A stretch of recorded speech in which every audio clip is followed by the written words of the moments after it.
nous sommes dans le cadre d'une journée consacrée à Georges Weida et je rencontre Jean-Charles Coulon qui est spécialisé, donc je suppose que vous êtes arabisant, spécialisé dans la magie islamique médiévale. Vous faisiez tout à l'heure allusion à un colloque sur Picatrix. Pourriez-vous nous parler justement du statut de l'astrologie et de ses relations qui ont pu évoluer avec la magie? Alors, la magie islamique, en fait, a connu plusieurs phases de développement, dont les premières sont liées surtout aux traductions de traités antiques, donc d'abord des traités du syriaque, comme le Al-Filahat Nabatiya d'Ibn Wahshiyya, qui passe pour être une traduction de traités syriaques, et d'œuvres grecques, comme c'est le cas du Picatrix, avec beaucoup de mentions de grands philosophes grecs qui passent donc pour des sorciers dans ces traités, comme Aristote ou Platon. Et donc c'est une magie fondée sur l'astrologie qui reprend en fait beaucoup les traités et les préceptes antiques que l'on trouve à peu près jusqu'au Xe, XIe siècle. Ensuite, à partir du XIIe siècle, avec l'influence d'Al-Razali puis d'Al-Bouni, on a une magie essentiellement basée sur le Coran et qui ne s'attache plus vraiment à l'astrologie, puisqu'elle est considérée comme une magie qui est trop teintée de paganisme, qui est donc forcément, étant païenne, correspond à une certaine apostasie puisqu'on se détourne de Dieu, et donc la magie se recentre vers le Coran et les sciences islamiques, d'où une grande abondance des versets coraniques dans ces traités, une grande influence également de l'exégèse et donc beaucoup d'utilisation des beaux noms de Dieu, des versets coraniques et des noms des anges dans les invocations. L'astrologie devient très secondaire et n'apparaît que pour déterminer les moments précis de ces invocations. Alors, est-ce que l'astrologie est-ce que vous avez des exemples d'une astrologie qui peut justement nourrir l'exégèse de l'écriture coranique? L'astrologie est importante dans la mesure où le premier exemple qu'on pourrait donner, ce sont les phénomènes d'éclipse à l'époque du prophète qui ont été mentionnés, qui sont des éléments de datation. Donc l'astrologie intéresse l'exégèse pour justement certains moments, notamment l'éclipse qui a eu lieu relativement peu de temps avant la mort du prophète et qui était considéré comme un signe annonciateur donc de la mort du fils du prophète qui a eu lieu peu de temps avant et de divers troubles qu'il a connus avant sa mort. Donc l'astrologie n'est pas complètement absente de l'exégèse coranique. Là, c'est presque l'astronomie d'une certaine manière. Oui, on étudie les dans la mesure où c'est considéré comme un élément de divination, cela rejoint l'astrologie. Oui. Alors, malgré tout, pour revenir à des questions plus générales,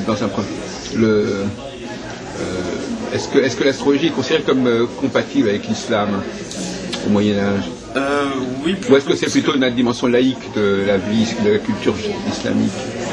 Non, pas vraiment, puisque l'astrologie, le Aïm al-Nujum, est d'une part intégré au Coran dans le fait que Dieu est censé déterminer donc la mouvance des astres, les mouvements des sphères célestes. Donc, d'une part, c'est écrit évidemment dans ce que Dieu a révélé, et surtout l'astrologie est considérée comme une science à part entière, contrairement à la divination de manière plus générale, qui est vraiment considérée comme une science qui peut être néfaste, qui correspond plus à des révélations faites par des djinns qui écoutent au point du paradis et auxquels ils rajoutent des tas de mensonges selon la tradition musulmane.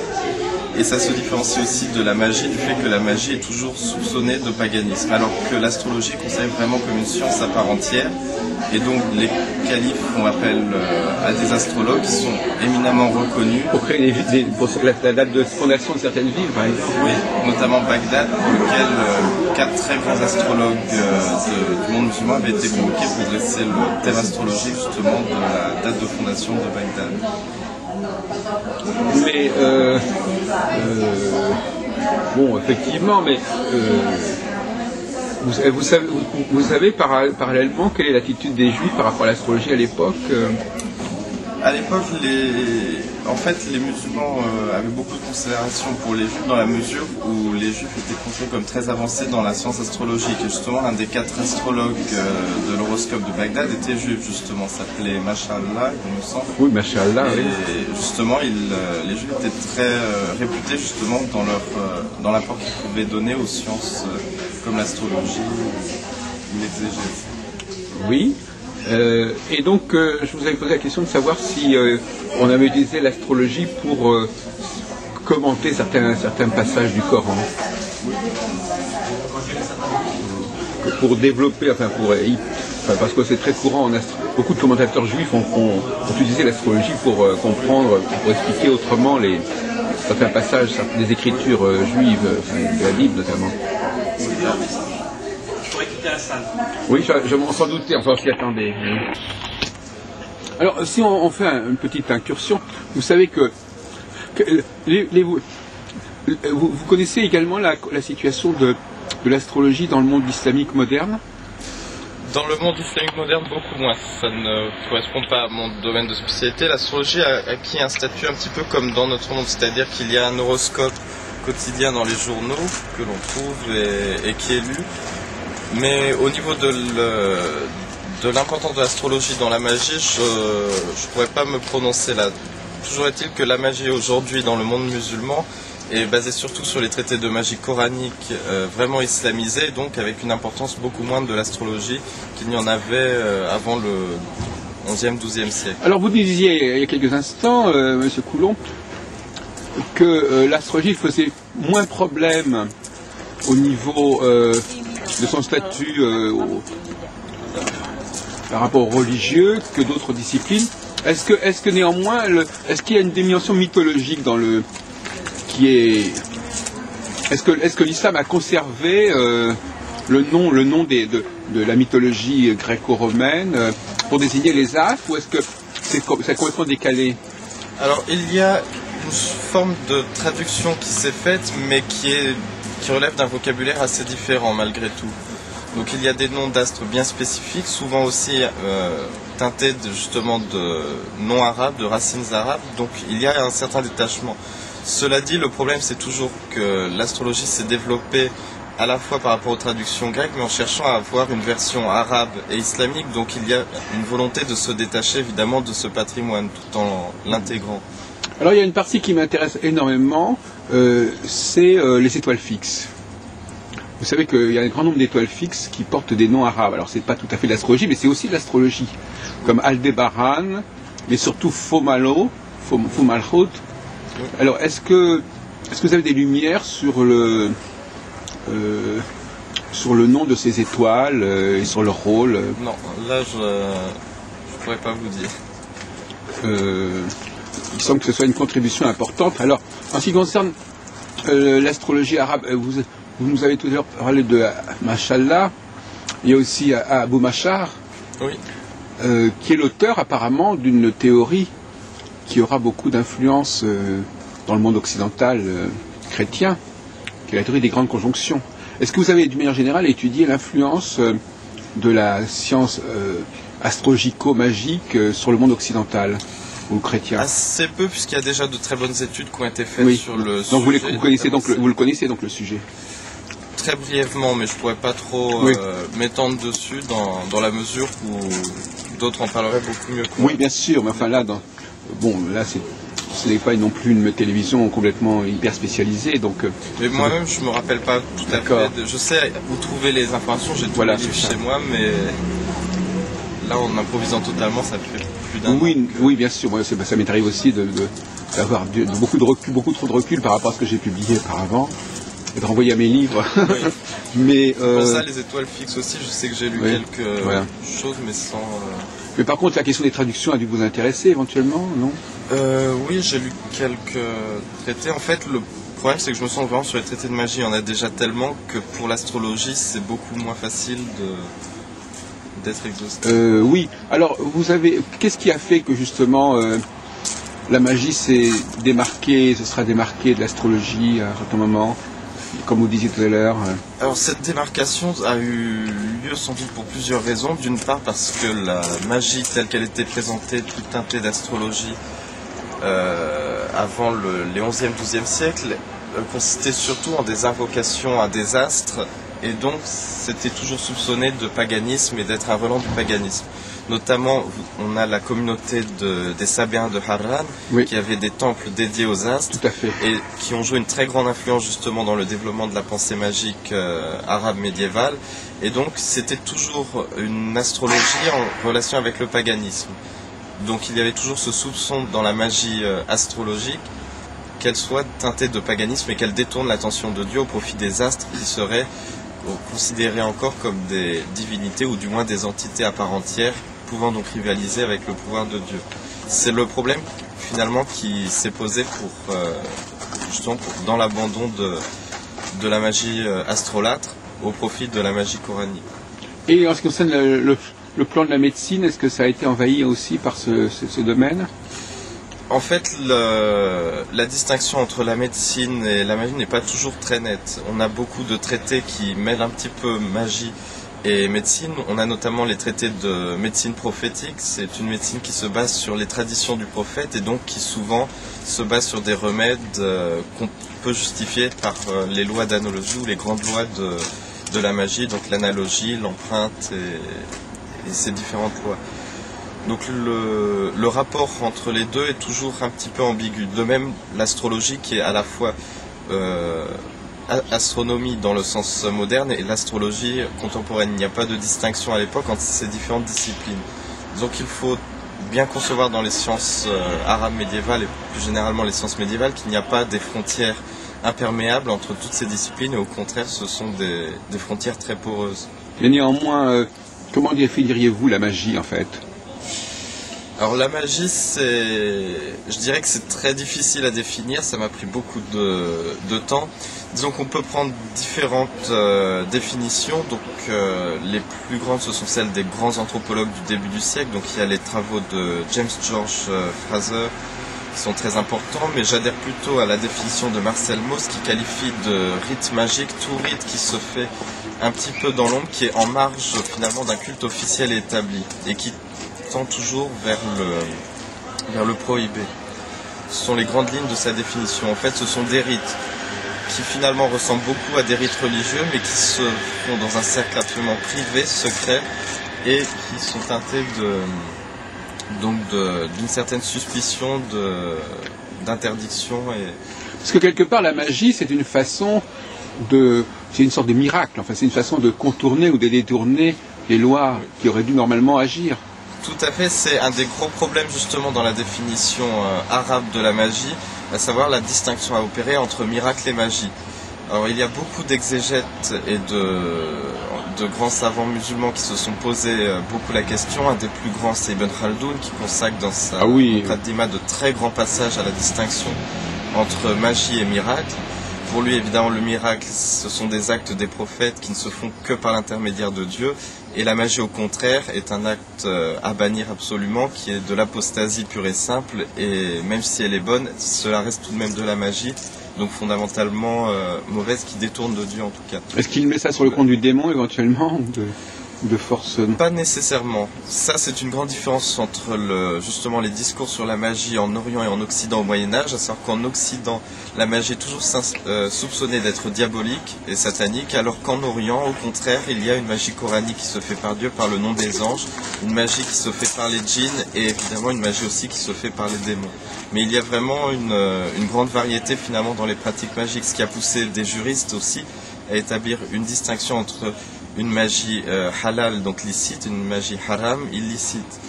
Et donc tout le problème, c'est de savoir où sont les limites du licite et de l'illicite dans la magie pour ces juristes. Donc il y a eu beaucoup de définitions de l'acte magique licite et de l'acte magique illicite. Oui, j'avais une autre question à vous poser. Oui, donc, en fait, il semble bien qu'il y ait quand même un savoir laïque, d'une certaine manière. C'est-à-dire que une science qui existe en dehors du religieux. Je veux dire, la science arabe n'est pas constamment des comptes à rendre aux religieux.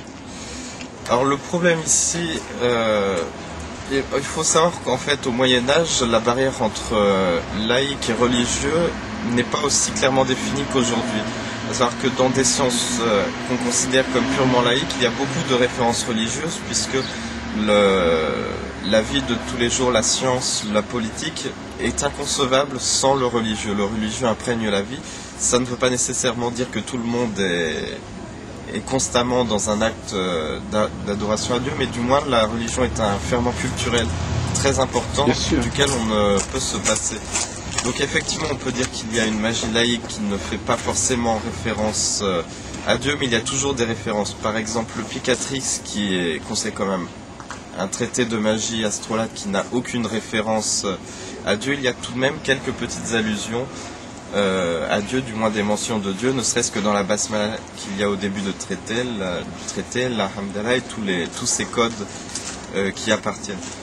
Ensuite, pour parler vraiment de sens laïque, il faudrait concevoir une société complètement laïque, ce qui est difficile. Au Moyen-Âge, cette notion n'existe pas vraiment encore.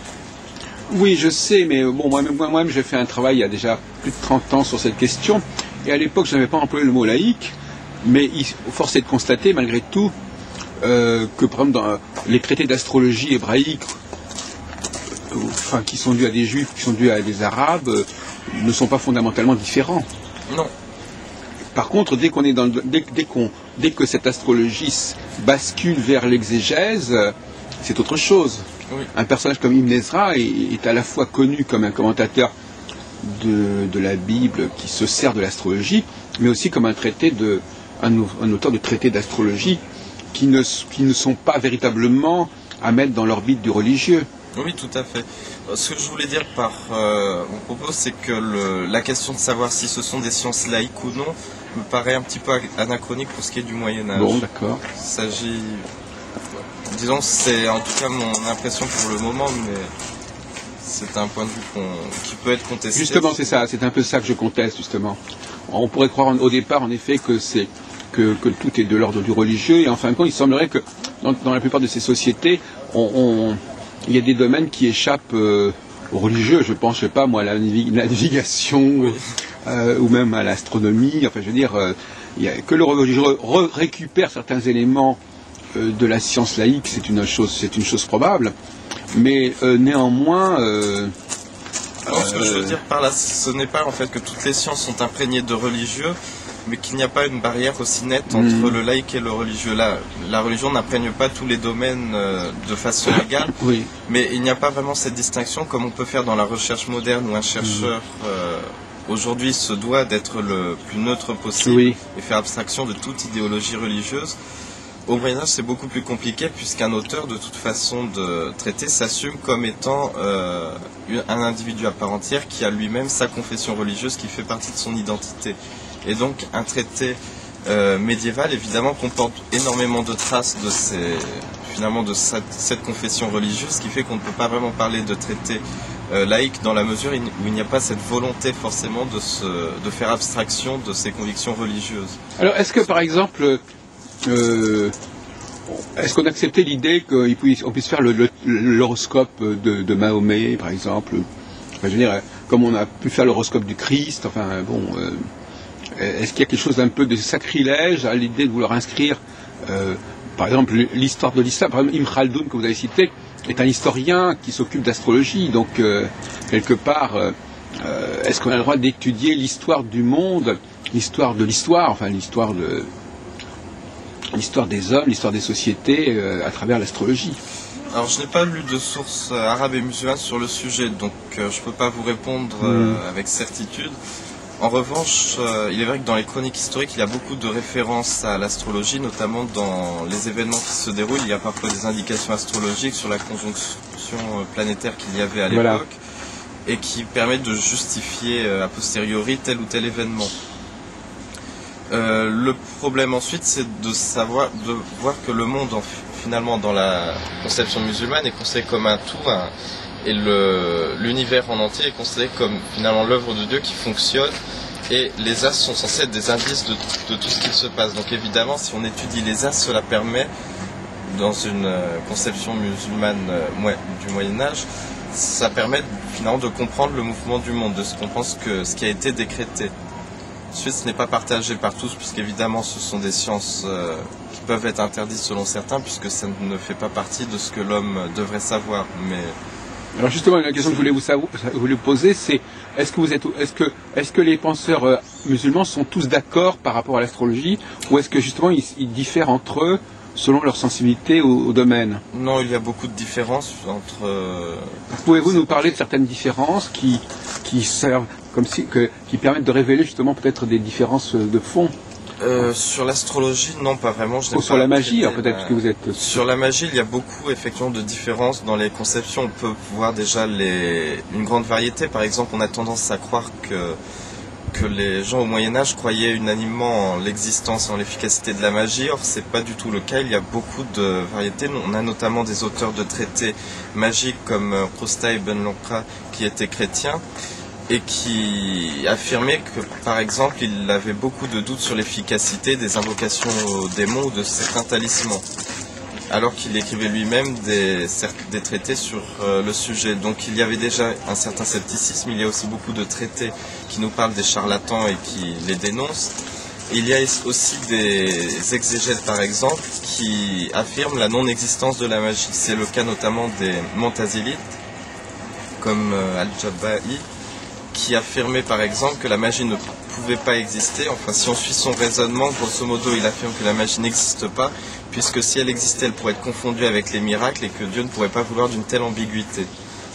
Mais est-ce que justement, on ne pourrait pas imaginer, vous avez parlé de charlatan, l'accusation de pseudo-mage ou d'une pseudo-magie qui n'aurait pas l'efficience de la vraie magie en quelque sorte? Oui, tout à fait. C'est la différenciation que fait Ibn Khaldoun par exemple en différentes sortes de magiciens, où par exemple il donne différentes catégories. La première correspond plutôt à de la théurgie, la seconde aux faiseurs de talismans, et puis la troisième la prestidigitation. Donc elles ne sont pas classées en magie bonne ou mauvaise comme on peut le voir aujourd'hui en Occident avec la magie blanche et la magie noire. Mais il y a tout de même cette suspicion de différents types de magiciens, différents modes d'action, évidemment, différentes possibilités de l'utiliser, tourner vers le bien ou vers le mal. Et c'est tout le problème justement des juristes que j'évoquais tout à l'heure, de savoir quelle est la frontière entre le bien et le mal. Grosso modo, beaucoup de juristes s'accordent à considérer comme licite un acte magique qui fait appel exclusivement à Dieu et qui est en vue d'un effet bénéfique, notamment par exemple tout ce qui est magie curative. Et donc à rejeter dans le domaine de l'illicite toute magie qui ne fait pas appel à Dieu et qui a un but qui n'est pas forcément bénéfique ou qui peut nuire à un individu. Oui, alors justement, la place de la place de la prière, la magie dans la prière, dans l'invocation, est-ce qu'il y a des prières qui sont marquées, est-ce qu'il y a des prières qui continuent ou qui ont été marquées à un moment donné de leur formulation par la magie? Et quel rapport entre prière et magie? Est-ce qu'on a l'impression que ça se rapproche quelque part? Alors, il y a effectivement un grand rapprochement du fait même que le terme pour la prière non canonique est celui de Dua, qui est aussi l'invocation dans les traités magiques. On utilise le même terme. En fait, la Dua est finalement une forme de prière, mais encadrée différemment que par les canons religieux. Donc on réserve le terme de salat pour la prière canonique institutionnalisée, pas forcément celle des 5 piliers de l'islam, mais aussi les grandes variétés de prières qui ont été instituées par le prophète ou par la tradition coranique. Et le terme de dua, lui, est une notion beaucoup plus large, comporte des prières beaucoup plus larges. On a notamment Al-Razali qui fait mention d'énormément de dua, et ensuite dans les traités magiques de magie coranique, on a le terme de dua qui apparaît beaucoup, notamment dans le Shams al-Ma'arif d'Al-Bouni, où vraiment le terme utilisé pour les prières ou les invocations est le terme de dua. Il utilise le terme de salat finalement que pour la prière canonique, et donc le terme de salat est toujours accompagné du nombre de génuflexions, raka, ce qui correspond vraiment à un contexte religieux. Mais est-ce que finalement, si on essaie de prendre un peu de hauteur, est-ce que véritablement la religion, le religieux peut évacuer totalement la dimension magique? Ou est-ce que quelque part c'est intrinsèquement lié, même si après on essaie de l'expurger ou d'évacuer? Alors pour la magie, en fait, à partir du donc du XIIe siècle avec Al-Razali Al-Bouni, magie et religion sont intimement liées.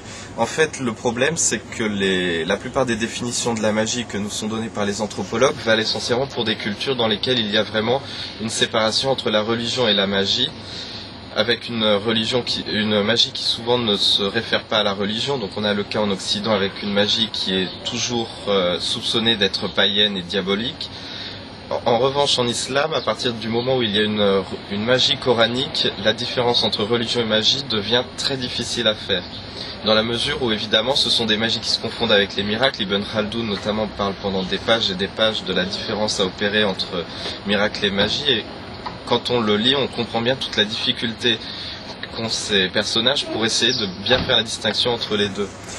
L'autre problème, c'est celui de la distinction entre mystique et magie, qui aussi est très difficile à faire. On a notamment des personnages comme Ash-Shadhili, qui est fondateur d'une tariqa soufi, donc d'une voie mystique, et dans la vie duquel on trouve des invocations magiques. C'est Monsieur Hamès qui l'a mis en avant lors d'un de ses séminaires récemment. On trouve des invocations de type magique finalement dans la vie d'Ash-Shadhili lorsqu'il demande protection à Dieu lors d'un voyage en bateau où il devait traverser la mer Rouge. Et on trouve vraiment une invocation qui contient énormément de formules ou de symboles magiques, comme les versets liminaires de certaines sourates qui sont des lettres incompréhensibles, très utilisées en magie, mais quasiment jamais dans les prières canoniques. Oui, j'ai d'autres questions à vous poser, mais parfois ça me sort de l'esprit. Est-ce que... bon, visible... Oui, est-ce que, par exemple, le fameux sacrifice de son fils par Abraham, n'est-ce pas,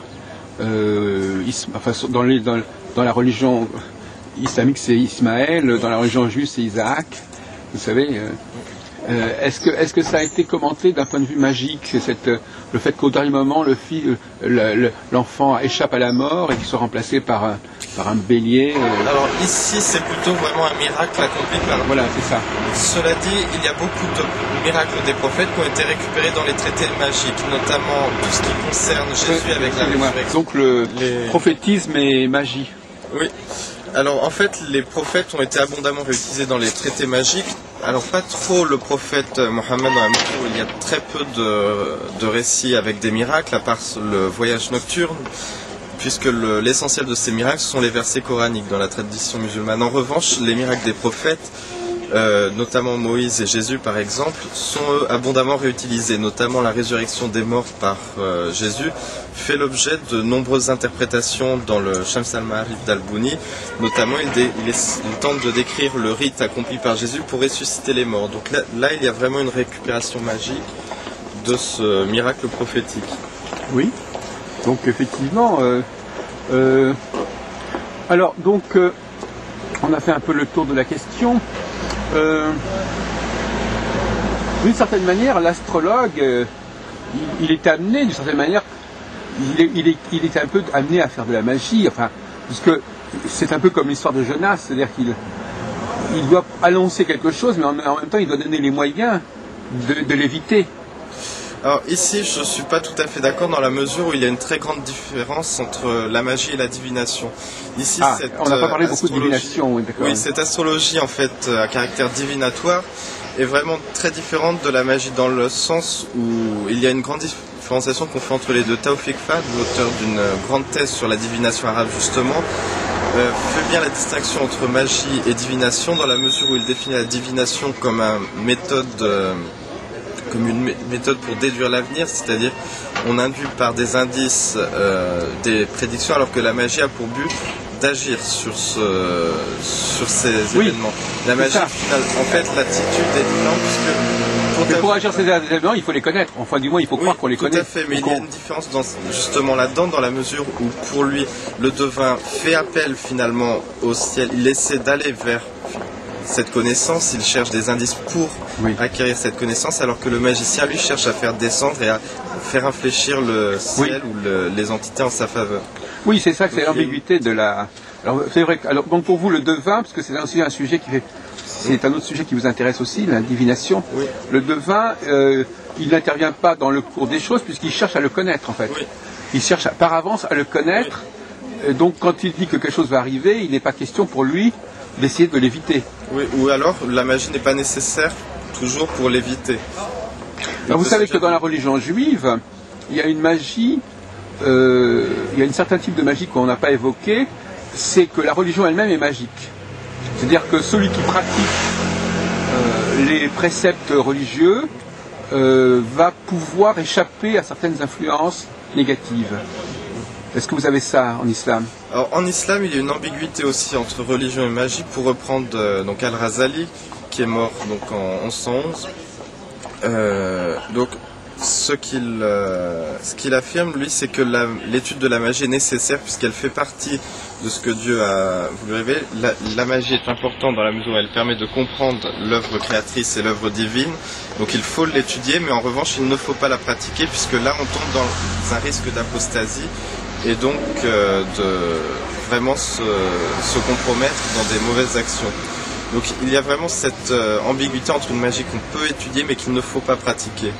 Oui. Tout dépend ensuite des théologiens, tous ne sont pas d'accord évidemment sur l'étude ou non de la magie, mais il y a vraiment cette distinction à faire entre connaître et agir. Oui, alors justement c'est ça, c'est la différence entre le descriptif et le prescriptif. C'est-à-dire effectivement, il faut connaître le monde tel qu'il est, mais il ne faut pas se servir d'une sorte de philosophie du monde pour le décrypter.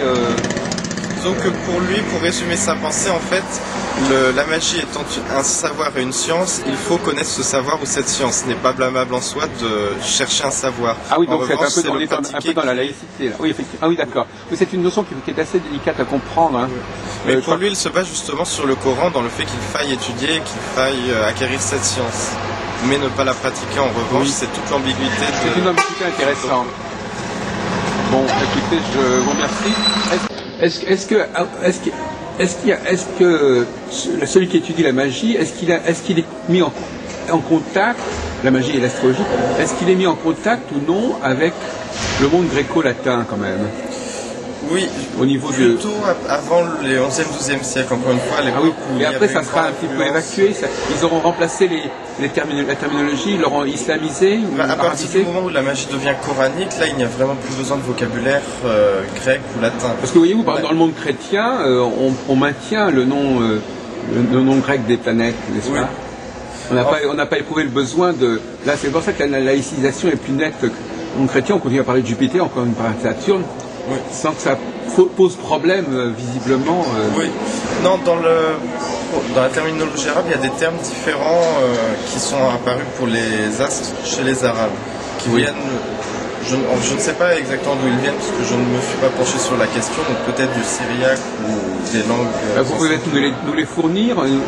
Quelles sont les significations, par exemple, pour appeler Saturne, Jupiter? Comment les appelle-t-on, ces astres? Alors c'est Rotarid, Az-Zuhal, la Terre, donc Al-Ar, Mars, Al-Morrer, et donc ensuite différents... Mais ça a des significations. Ça envoie à quel monde, à quelle tonalité?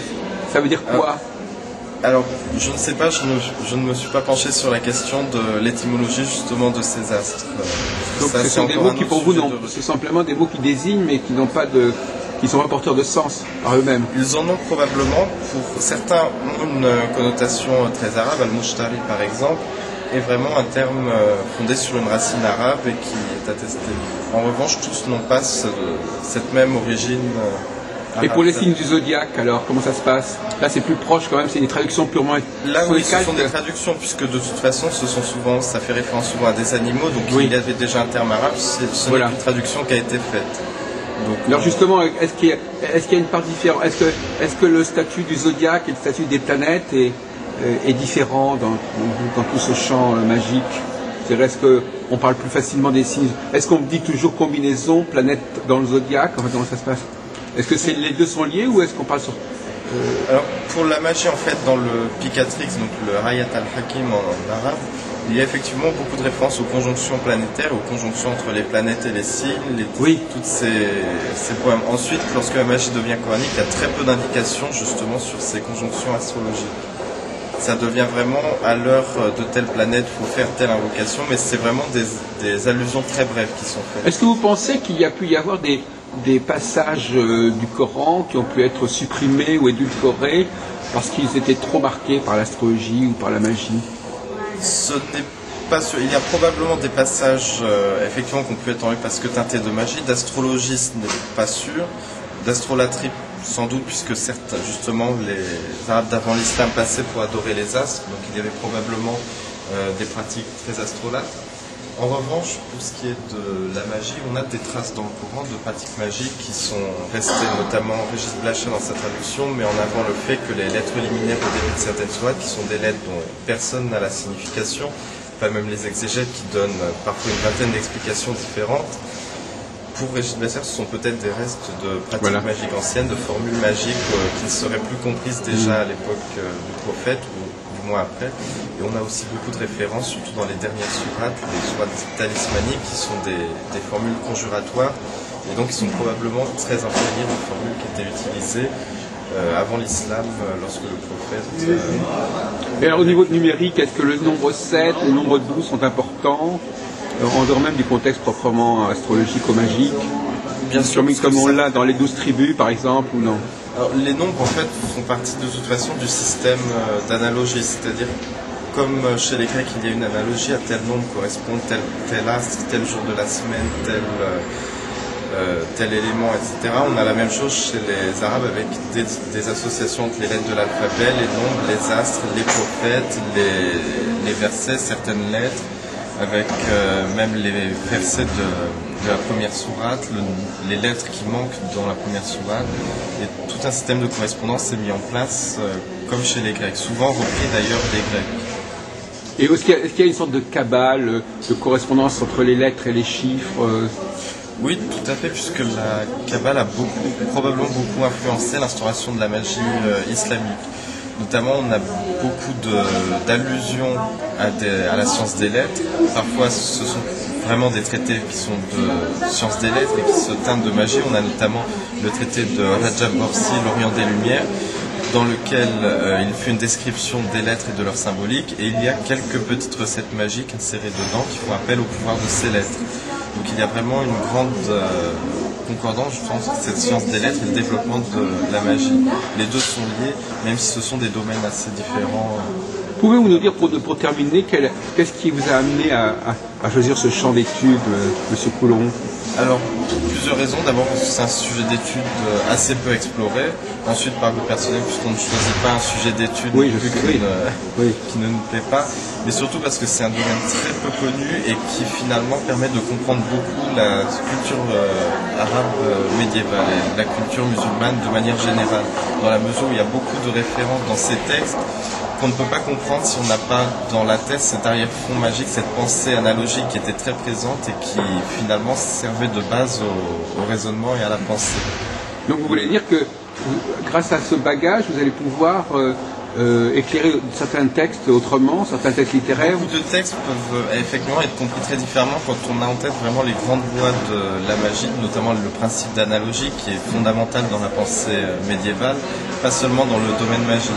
Il y a également beaucoup d'allusions dans des textes à des pratiques magiques qui évidemment posent toujours des problèmes d'interprétation.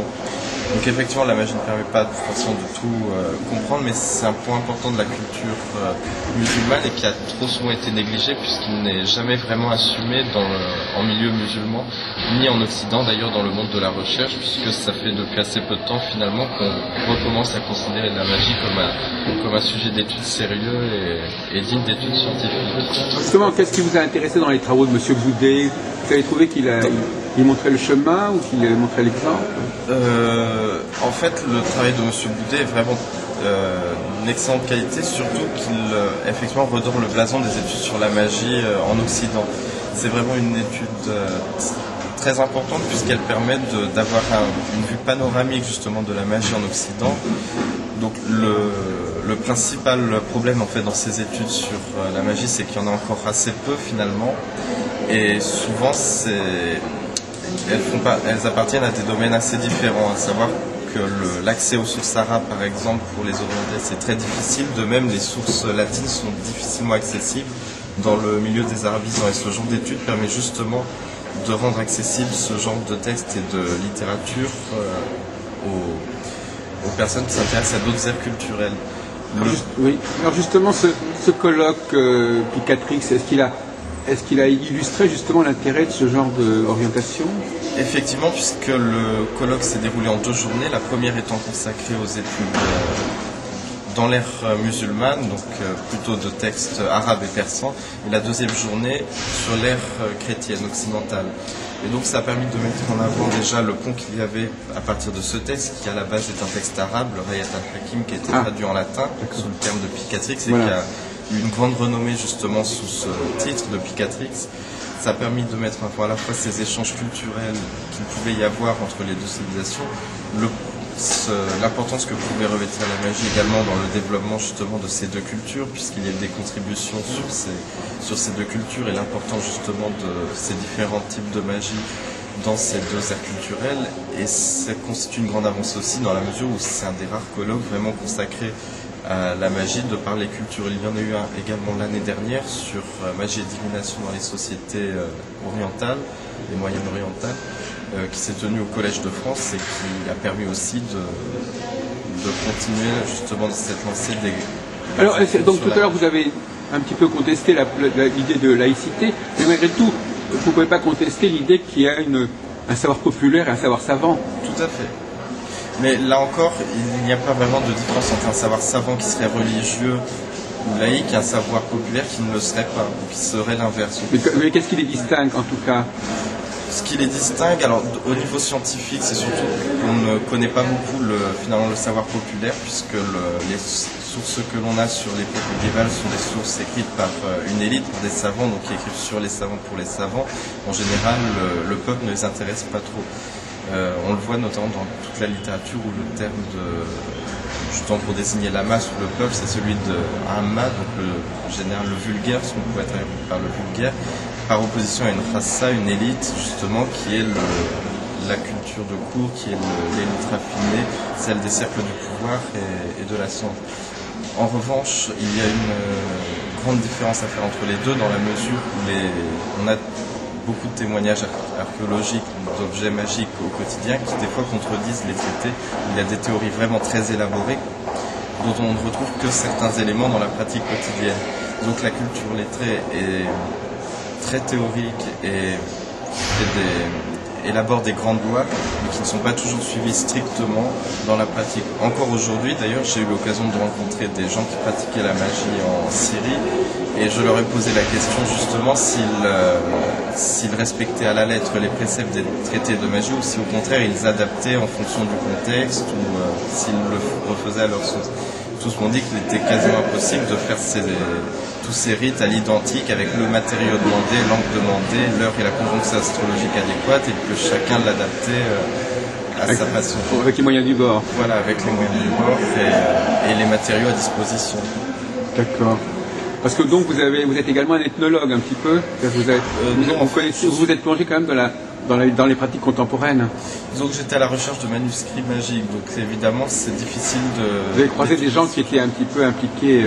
Oui, tout à fait. Et qui ne s'intéressaient pas qu'à la dimension historique, mais qui également étaient des praticiens. Plutôt à la dimension pratique. Mais parce que souvent, le problème en fait en Orient, c'est qu'il y a beaucoup encore de bibliothèques privées qui sont difficiles d'accès. Donc je connaissais quelqu'un, un chercheur qui était originaire de la ville de Massiaf et qui m'a dit qu'il y avait peut-être des traités magiques qui traînaient dans certaines de ces bibliothèques. Oui. Donc en se déplaçant, évidemment, on fait la rencontre des fois de gens qui s'intéressent pour d'autres raisons voilà, évidemment à la même chose. Exactement. Et ce sont des contacts très enrichissants. C'est d'ailleurs grâce à eux que certains textes sont perpétués ou sont conservés. Bien sûr. C'est pour ça qu'il ne faut jamais négliger dans la recherche la dimension pratique qui est encore d'actualité et qui permet de comprendre justement d'autant mieux les textes anciens. Et vous-même, vous avez l'intention, enfin je pose une question un peu humoristique, vous avez l'intention de pratiquer ces savoirs ou de voir un peu comment ça fonctionne, enfin de voir un peu, dans quelle mesure on peut pour mieux comprendre les recettes, de voir un peu si elles sont praticables en quelque sorte, même sans aller jusqu'à penser qu'elles ont des effets. Oui, tout à fait. Ça pourrait être intéressant justement d'essayer de se prêter au jeu pour voir si effectivement ce type de recette était réalisable ou pouvait éventuellement l'être. En revanche, ensuite, tout dépend évidemment de chacun, des croyances de chacun et de la volonté surtout, puisque souvent ça demande un effort considérable. Donc ça pose déjà ce genre de problème. En tout cas, dans mes études, je m'intéresse purement à la théorie, au texte en soi, ce qui est déjà une part importante du travail.